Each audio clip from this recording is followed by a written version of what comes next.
अस्सलाम वालेकुम, नमस्कार, सत श्री अकाल एंड गुड इवनिंग। मैं हूँ अर्ज़ू काज़मी और आप देख रहे हैं पॉइंट ऑफ व्यू। हमें जी जॉइन किया है सुमित जैन साहब ने, बहुत शुक्रिया सर कि आज आप आए, thank you so much. Neha ji and नमस्ते। नहीं आओ सर, बिल्कुल। और सर सबसे पहले तो खैर हम एक सीरियस बात करेंगे और वो है ट्रेन एक्सीडेंट जो इंडिया में हुआ है। हमारे प्राइम मिनिस्टर की तरफ से भी और फॉरेन मिनिस्टर की तरफ से भी अफसोस किया गया है, ट्वीट्स भी की गई हैं।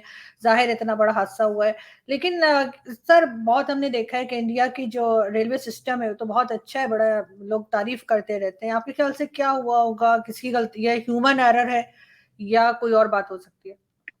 देखिए आरजू जी, ट्रेजेडी इज ट्रेजेडी।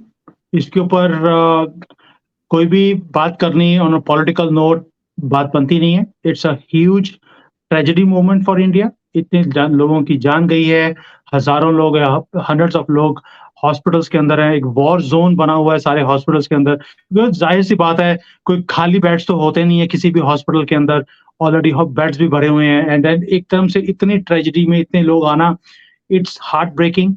मैं खुद आउट ऑफ इंडिया रहता हूँ, तो यहाँ पर भी सोशल मीडिया में से काफी ज्यादा इलेबोरेटली कवर किया गया है। चाइना में जनरली चाइना में खबर नहीं आती इंडिया की ज्यादा, बट इसको बहुत ज्यादा दिखाया गया। दैट शोज की the intensity is huge. So it's huge loss. But yes, India का जो रेलवे सिस्टम है आज की डेट में दुनिया का सबसे बड़ा, almost one of the largest systems in the world है। और जितनी एक्सपेंशन हो रही हैं, फास्ट ट्रेन आ रही हैं, सो इट इज अनमैचेबल। सेकेंडली, जो इसके ऊपर सिक्योरिटी सिस्टम है अभी इंडियन रेलवे में, हमारा खुद का एक सिस्टम है जिसको कवच बोलते हैं, कि अगर दो ट्रेन आमने सामने आ रही हो तो अपना ब्रेकिंग सिस्टम एक्टिवेट हो जाता है। लेकिन इस केस में क्या हुआ कि वो पटड़ी से निकल के दूसरी तरफ साइड चला गया, एंड उसके अंदर में कवच एक्टिवेट हुआ नहीं है। एंड सेकेंडली, शायद इस ट्रैक के ऊपर अभी कवच इन्होंने इंप्लीमेंट किया भी नहीं था।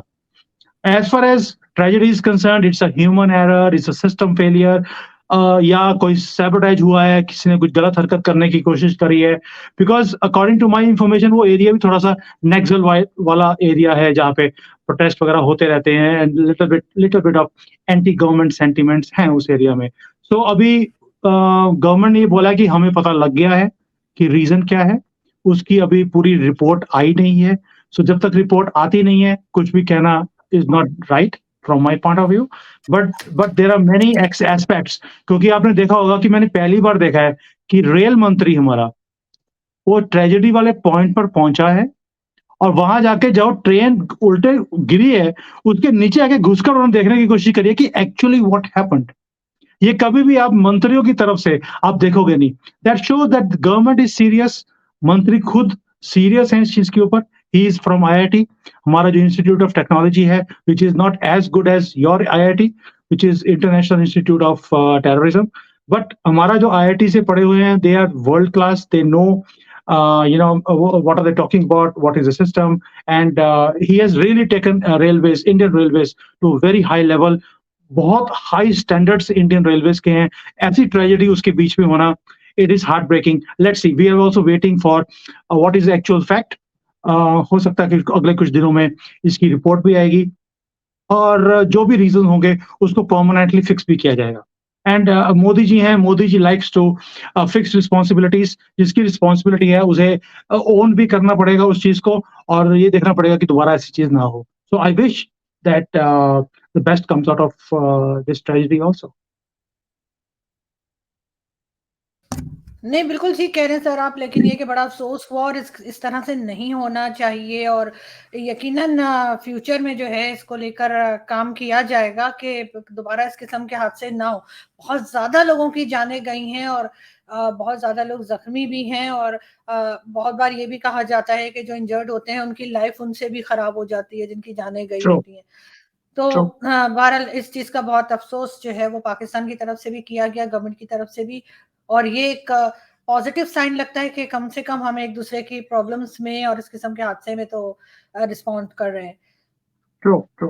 नो, और आई एप्रिशिएट आपकी गवर्नमेंट की तरफ से भी अफ़सोस ज़ाहिर हुँ, हुआ है। एंड ये look, these are the moments where, you know, ice can be broken. जैसे अब तुर्की में जब भूकंप आया था, तो हमारी कंट्री की तरफ से सबसे पहले वहाँ पर हेल्प भेजी गई थी। तो जबकि तुर्की ने हमेशा हमारे ऑपोज़िट गए हैं, बेशक वो यूनाइटेड नेशंस में हो या कोई और मुद्दा हो, but we don't care about it, we still went on a humanitarian ground and उसके अंदर मैं देख रहा था कि कई पाकिस्तान के वहाँ पर ट्विटर के ऊपर भी मज़ाक उड़ा रहे थे चीज़ों का and I was with another guest live yesterday. And some Pakistanis were there, and they were making fun of this tragedy also. It's little bit heartbreaking when you see कि लोग इसके अंदर भी पॉलिटिक्स लेके आते हैं बीच में, या हमारी ऑपोजिशन हो या पाकिस्तानी लोग हों या कोई और कंट्री के लोग हों, वो इसके अंदर भी मजाक उड़ाते हैं मरने वाले लोगों का या जो इंजर्ड हैं। It is heart breaking, but at least आपकी गवर्नमेंट की तरफ से बहुत अच्छा जेस्चर था, which is being appreciated in India also. बिल्कुल सर, लेकिन सर बहुत से लोग आपको ऐसे भी पाकिस्तान में आम सिटीज़न भी मिलेंगे जिनको अफ़सोस है इस हादसे का, और जो थोड़े यस, बहुत आपको सोशल मीडिया पे दिखेंगे इस तरह के, जिसे मैं कहती हूँ कि मेंटली सिक किस्म के लोग जो हैं वो भी सोसाइटी का एक हिस्सा हैं। उनके साथ वो इंसान पीटीआई क्या के कर होंगे वो, सकता है? They might be from PTI, sir कोई भी हो दूसरे लोग सकते ऐसे हैं नहीं सर, करते। सर कोई भी हो यस, सकते हैं, इट्स नॉट नेसेसरी कि पीटीआई के हों, लेकिन कोई भी हो सकते हैं, क्योंकि इस तरह के सिक माइंड के लोग आपको हर या हर पॉलिटिकल पार्टी में दिखेंगे। पीटीआई let's अकेली not नहीं उनको discuss, let's not hmm, discuss about these people. Exactly, It's fine. Sure, Something has happened. Definitely, We own the responsibility for it, and we are working on fixing it also. Definitely. और sir आज हम ये भी बात ज़रा करेंगे कि आप लोगों की इकोनॉमी जैसे बहुत अच्छी जा रही है। मैं ये बताती चलूँ कि यहाँ पे मैं कंपेयर हरगिज़ नहीं कर रही, जो बहुत से हमारी ऑडियंस समझती है शायद हम कंपेयर कर रहे हैं, वो हम कर ही नहीं सकते। ऑब्वियसली आपकी इकोनॉमी वो कहीं ज़्यादा आगे है, और हमारी तो फिलहाल तो इकोनॉमी ही नहीं है जिसे हम कहें कि कोई कुछ है। तो लेकिन सर फिर भी व्हाट डू यू थिंक कि भारत ने किस तरह से ये अचीव किया है, और आपके ख्याल से पाकिस्तान कहाँ पे गलत कर रहा है? कहाँ पे गलत जा रहा है जिसकी वजह से उसकी इकोनॉमी जो है वो गिरती चली गई, और अब आईएमएफ ने भी मना कर दिया है। आपको पता है आईएमएफ ने भी कह दिया है कि भाई निकलो, Yes. फुटो इधर से। तो सर अब किया जाए? अब ये बताइए हमें। आरज़ू जी, शायद हमें कुछ डिफरेंट पर्सपेक्टिव से चीज़ों को देखना पड़ेगा। Let's go back to 1991। आपको हुँ, पता होगा कि 91 में हमारे जो फॉरेन रिजर्व्स थे वो $3 बिलियन के रह गए थे। आपके तो हमारे से भी अच्छे हैं, आपके $4 बिलियन हैं आज की डेट में। दैट मीन्स आपकी आज की सिचुएशन और हमारी 91 की सिचुएशन और एब्सोल्युटली सेम थी। We hmm, were also going to default, हमारे पास 2 हफ्ते के पैसे रह गए थे सिर्फ। तेल खरीदने के पैसे नहीं थे, कुछ नहीं था। बट देन द गवर्नमेंट टूक अ स्टैंड कि इनफ इज़ इनफ, हम ऐसे घसीट कर इस देश को आगे नहीं लेके जा सकते। हमें अपनी कंट्री को सुधारने के लिए ओपन अप करना पड़ेगा। एंड फिर वो रिफॉर्म्स का एक सिस्टम शुरू हुआ। हमारे यहाँ पर इंडस्ट्रीज़ को अट्रैक्ट करने के लिए पॉलिसीज़ बनाई गई एंड बहुत मेहनत करी है पिछले 20, 25, 30 सालों में यहाँ तक पहुँचने के लिए कि आज हमारे पास 580, 585 बिलियन डॉलर्स के रिजर्व्स हैं। पूरी दुनिया की जो बड़ी-बड़ी कंपनीज़ हैं वो इंडिया में आ रही हैं, आ भी चुकी हैं, बिज़नेसेस राइज़ कर रहे हैं, फिर इकोसिस्टम बनाया गया, इंफ्रास्ट्रक्चर बनाया गया। तो there is a big array of things जो गवर्नमेंट्स ने रेगुलरली किया है। ये नहीं है कि सिर्फ कांग्रेस की गवर्नमेंट में काम हुआ, बाद में बीजेपी आई, फिर कांग्रेस आई, अब फिर बीजेपी है, बट वो कंटिन्यूटी रही है। हाँ, एक ही फ़र्क है कि बीजेपी के आने के बाद, अभी जो मोदी जी आए हैं, इनके आने के बाद जो स्पीड है, वो काफ़ी ज़्यादा तेज़ हो गई है। अब कंपैरिज़न है 70 साल का और 9 साल का, ये हालत हुँ, है अभी तो इंडिया में। तो as far as India is concerned, India ने मल्टीपल लेवल्स पर काम किया है। लैंड रिफॉर्म्स हमारे बहुत बड़ा काम था हमारा, जो 47 से ही शुरू हो गया था, आपके कंट्री में नहीं हुआ कभी भी। एजुकेशन, एजुकेशन के ऊपर बहुत ज़्यादा तवज्जो है। हमारा जो लास्ट सेगमेंट था आपके साथ, उसके अंदर भी हमने बात किया था कि we take education very, very seriously. We in this age when we are very hugely successful, foreign countries में, फॉरेन कंपनीज़ में काम करते हैं, still our parents keep on asking क्या सीखा? What is new happening in your life? जो कि बाकी शायद कंट्रीज़ के अंदर या सोसाइटीज़ के अंदर ऐसा नहीं होता है। So education is very, very important, but not education only on the religion. कई ऐसे कंट्रीज़ हैं जिसमें सिर्फ रिलिजन के ऊपर ही तवज्जो है। हुँ। एक्चुअल जो साइंस है, मैथ्स है, इंग्लिश है, इसके ऊपर तवज्जो नहीं है। So we have really worked hard. आज शायद इंडिया में इंग्लिश स्पीकिंग पॉपुलेशन अमेरिकन से ज़्यादा होगी। जितने अमेरिका में इंग्लिश स्पीकिंग है उससे ज्यादा इंडिया में है आज की डेट में। एक तो पॉपुलेशन का साइज है एंड सेकेंडली एजुकेशन का लेवल बहुत हाई है हमारे यहाँ पर। So these are few things. उसके बाद फिर attracting the whole world, making India attractive to the world, showing what we can offer to people. देखिए आरजू जी, दुनिया में it's a give and take. Pakistan में it is take and give nothing. Give के लिए एक ही इंडस्ट्री है आपके पास जो आपकी आईआईटी से निकल के आते हैं, अदरवाइज आपके पास देने के लिए कुछ नहीं है। इंडिया पहले देता है, you have to give something to the world and then in exchange you take something for it. तो इंडिया ने हमेशा कुछ ना कुछ ऑफर किया वर्ल्ड को कि भाई हम दे सकते हैं। जब हमारे पास कुछ नहीं था देने के लिए तो वी हैड फ्रेंडशिप, तो हमने दोस्ती बनाई दोनों सब दुनिया के साथ। अभी मोदी जी को देखिए, पहले ये लोग बोलते थे यार ये चाय वाला है बेचारा, इसने कभी दुनिया देखी नहीं है। जब देखो जहाज लेकर कभी कहीं चले जाता, कभी कहीं चले जाता। बहुत क्रिटिसिज्म होता था मोदी जी का पहले 2-3 साल में, क्योंकि he was always out of India, he was never there. But उसका फायदा आज हमें दिख रहा है कि we are creating relationships, we created relationships with the whole world. अगर आज रशिया के साथ हमारे रिलेशन अच्छे हैं तो अमेरिका के साथ भी हैं, सऊदी है तो ईरान भी है। भी अगर हमारे पास आप देखिए कि एरे ऑफ जो दुश्मन है पक्के एक दूसरे के, हमारे उन सबके साथ रिलेशनशिप अच्छा है। इवन कि अफगानिस्तान में तालिबान के साथ हमारे रिलेशनशिप अच्छे हैं, which speaks about how India is growing because of, देखिए मैंने पहले बोला कि हर चीज relationships and give and take है। ये सिर्फ पैसे की दुनिया है, पैसा ही इंपॉर्टेंट है। So we have placed ourselves beautifully. अगर पाकिस्तान की बात करें, पाकिस्तान ने कभी भी अपनी कंट्री के ऊपर तवज्जो नहीं दिया। हिंदुस्तान ने कभी भी किसी वर्ल्ड में, पूरे वर्ल्ड में कहीं पंगा पड़ा हो, वी हैव नॉट केयर्ड। भी उनका क्या मुद्दा है क्या नहीं है। भी आपको इजराइल के साथ भी पंगा है, पैलेस्टीन के साथ भी पंगा है। आपको इंडिया से पंगा है तो अफगानिस्तान के साथ भी है, ईरान के साथ भी है। भी आपको दुनिया में कहीं भी कोई प्रॉब्लम हो, रशिया यूक्रेन है तो आपको अपनी टांग उड़ानी है, आपको अपने हथियार वहां पे बेचने हैं।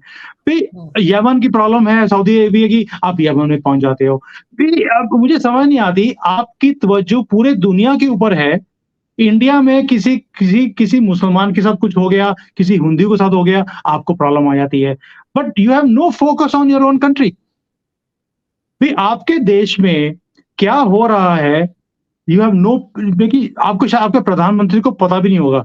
मुझे याद है आपका जो इमरान खान है, ही यूज्ड टू से, जो किसी ने पूछा कि आपके यहाँ पे महंगाई बढ़ी है, वो बोला है मैं प्रधानमंत्री रेट देखने के लिए थोड़ा ना कि आलू प्याज का रेट क्या है आज की डेट में। आई एम नॉट अ प्रधानमंत्री because of that reason. Now can you imagine a prime minister of the country, उसको फोकस ही नहीं है कि चीजों के रेट क्या है।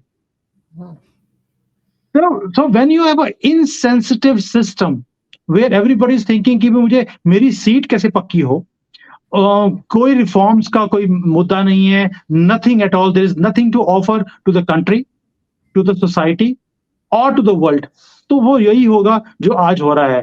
कि आज भी आपकी कंट्री की हालत देखिए आप कितनी है। You have no foreign reserves, कोई इंडस्ट्री नहीं है, एक्सपोर्ट्स बंद है, इंपोर्ट करने के लिए, एलसी खोलने के लिए पैसे नहीं है।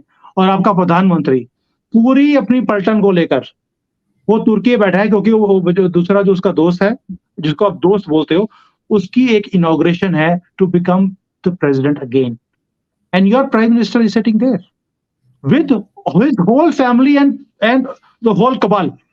What is this? That shows focus नहीं है। भाई एक किंग है, यूके का किंग बन रहा है, आपके प्रधानमंत्री को वहां भी जाना है।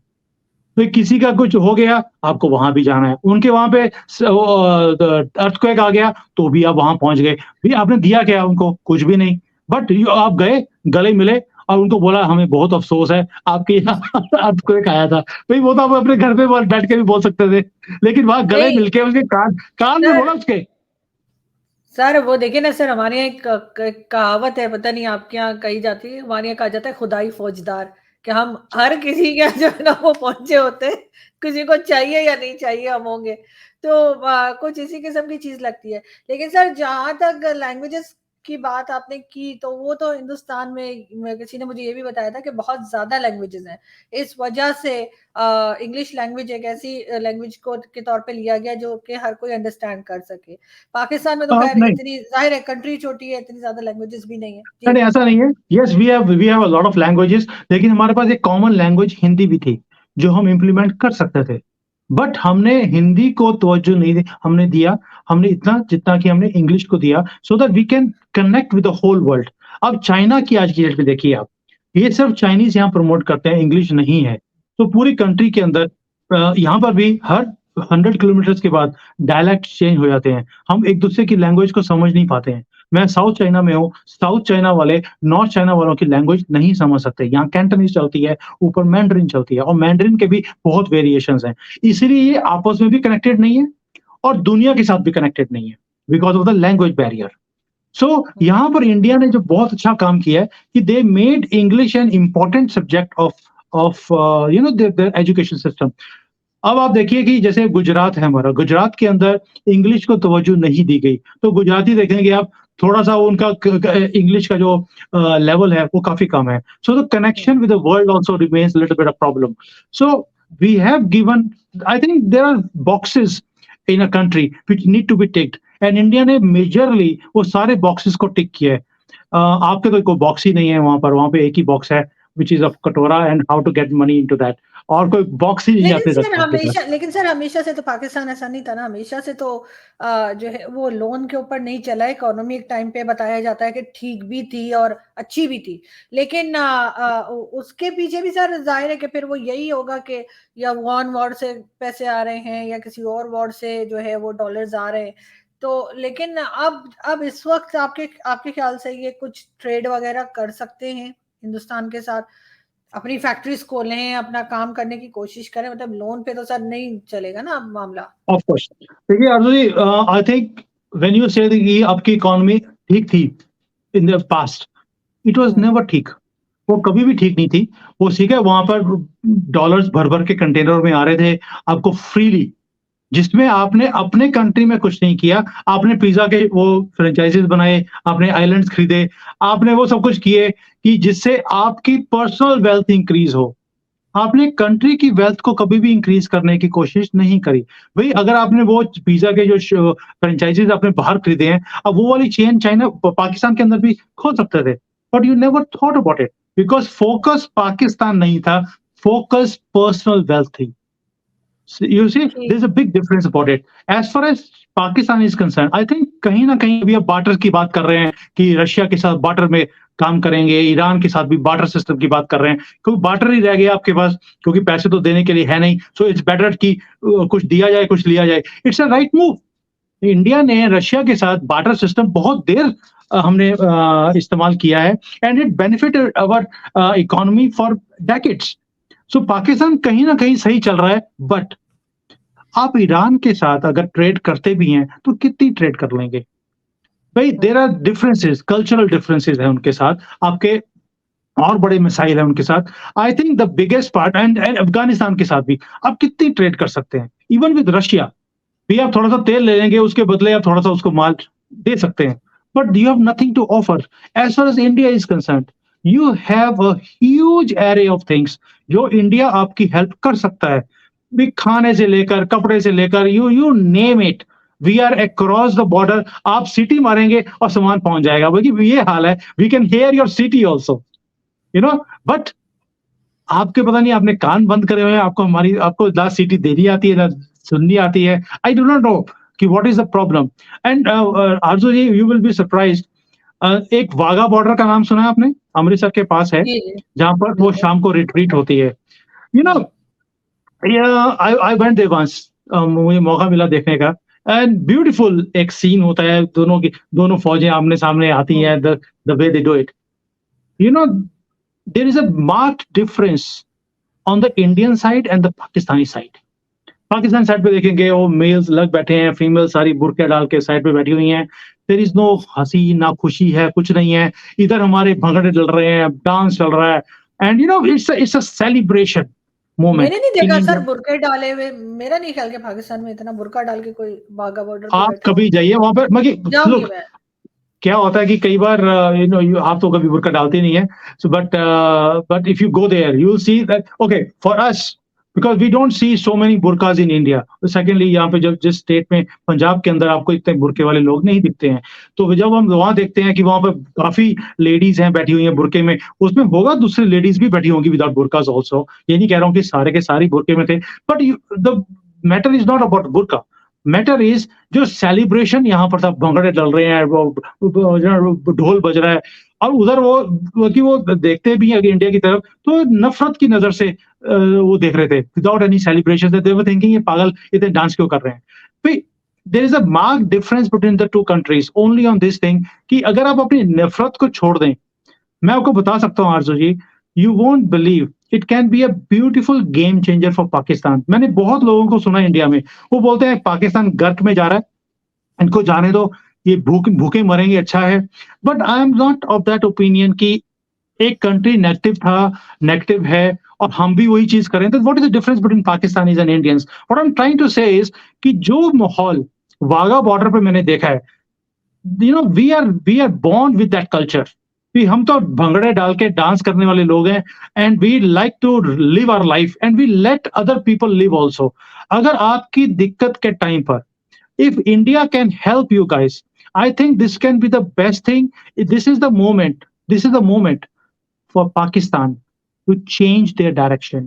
मैं बार बार आपके सेगमेंट से, आपके हुक्मरानों को, मुझे मालूम है आपके आर्मी चीफ भी आपका प्रोग्राम देखते हैं, इमरान खान तो पक्का ही देखते हैं कि अब नया क्या आने वाला आपके प्रोग्राम के ऊपर। So I hope somebody sane, he watches this, and ये मोमेंट है पाकिस्तान के लिए, मोमेंट ऑफ रेकनिंग, वेयर आप एक डिसीजन, राइट डिसीजन अगर अभी ले लें इस वक्त, and it can be a game changer for Pakistan. आपको कहीं भीख मांगने की जरूरत नहीं पड़ेगी। आरजू जी, विल यू बिलीव आपके पास फॉरेन रिजर्व्स $4 बिलियन के हैं, इतना तो हमारा हफ्ते में ऊपर नीचे हो जाता है।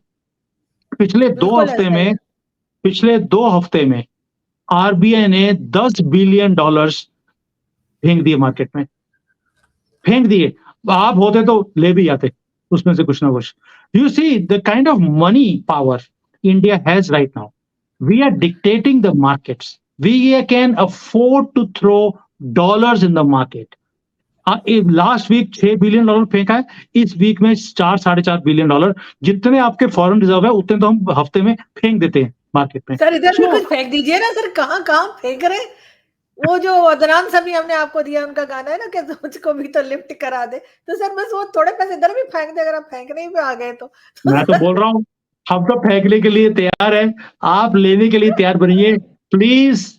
This is the moment for Pakistan to come out of your ditch, जिस गड्ढे में आप गिर चुके हैं, और इसमें आपको किसी ने घेरा नहीं है, आपने खुद खड्डा खोदा था आपने हिंदुस्तान के लिए, आप खुद गिर गए उसके अंदर। आई थिंक आपको अगर पुल आउट को कर सकता है वो हिंदुस्तान है। somebody has to take a call।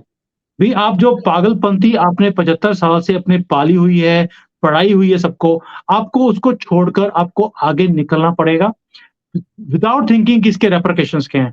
भाई आज आपने पीटीआई को, अगर आपकी आर्मी सोच लेती है कि कुछ करना है, तो दे हैव जो इमरान खान का हाल किया है, भी कोई सोच सकता था कि इस तरह से इमरान खान को डील किया जाएगा, कि खुड्डे लाइन भी लगाने का एक तरीका होता है लाइक दिस। एंड फॉर 1 साल से उसने जो कहर मचाया हुआ था, everybody was thinking he is invincible, ये तो आर्मी से भी ऊपर है। बिल्कुल और शायद इमरान खान को भी लगना शुरू हो गया था कि वही पाकिस्तान है, आर्मी भी उसके जूती के नीचे है। This is what Imran Khan had started thinking. और जो हालत की उसकी बंदे की और उसकी पार्टी की, तहस नहस करके रख दिया। That means if you guys want to do something you can do it. तो ये मोमेंट है आपका।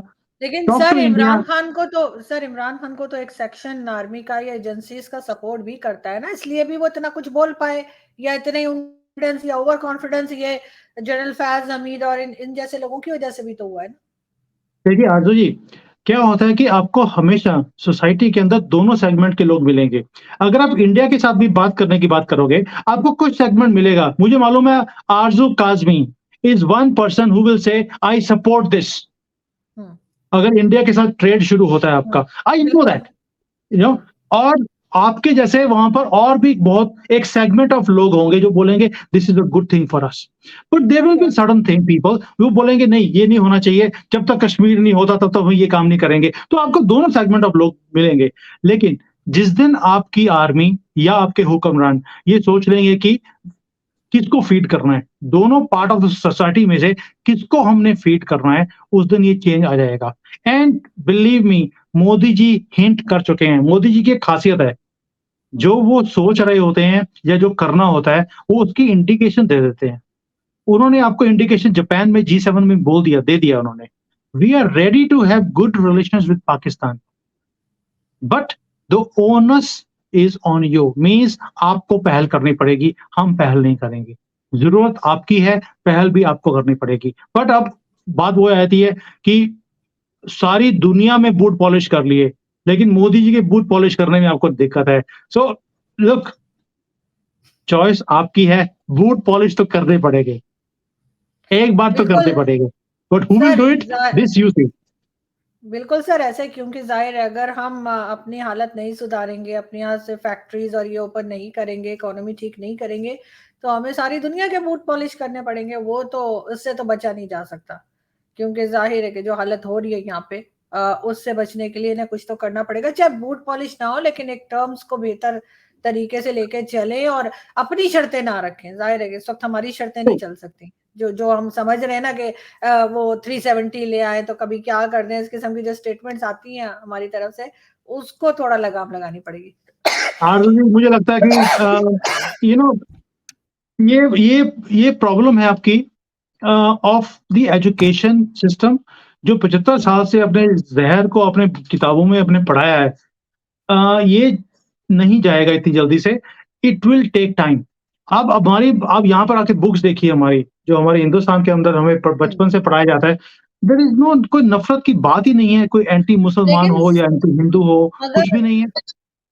नहीं, आप बिल्कुल ठीक कह रहे हैं सर, उसके ऊपर तो बिल्कुल काम होना चाहिए, उन बुक्स को चेंज करना चाहिए। लेकिन सर वो बुक्स पढ़ के तो हम भी बड़े हुए ना, हमें हमें हमें क्यों नहीं इस तरह की हमारा माइंडसेट है। और बहुत से देखिए लोग ऐसे हैं पाकिस्तान में जिन जो आपको इस माइंडसेट के नहीं नहीं मिलेंगे। हालांकि मैंने भी बचपन में यही पढ़ा था सर कि हमने सारी जंगें जीती हैं, हमने वो फैंटी लगाई है ना इंडिया की कि बस ना पूछे वो अच्छा ऐसा हुआ था। तो फिर हमने एकदम उस चीज को एक्सेप्ट भी किया है, अंडरस्टैंड भी किया है। हमने उसके ऊपर लगाई कि नहीं जी 71 तो हम जीत गए थे और सारी जंगें तो हमारे ऊपर भारत ने, ये हमें बताया जाता था कि सारी जंगें भारत की तरफ से स्टार्ट की गई।